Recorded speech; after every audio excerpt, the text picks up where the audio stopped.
Hey guys, so welcome to Stack. Today I'll be showing you how to make iPhone black and white. So guys, this is a very easy thing to do. First, you can just simply go ahead and go to your settings into your device. And now over here, you can just simply go ahead and tap on accessibility. And now over here, you can just simply go for the display and text size.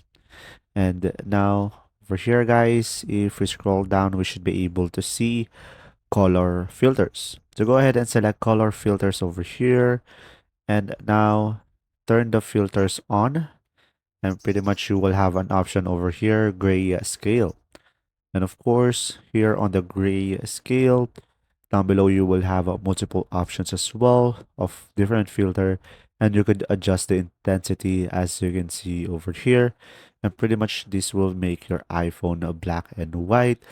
And pretty much this can be helpful if you want to reduce the stimulation into your mind and make a basic iPhone look. And pretty much that's it.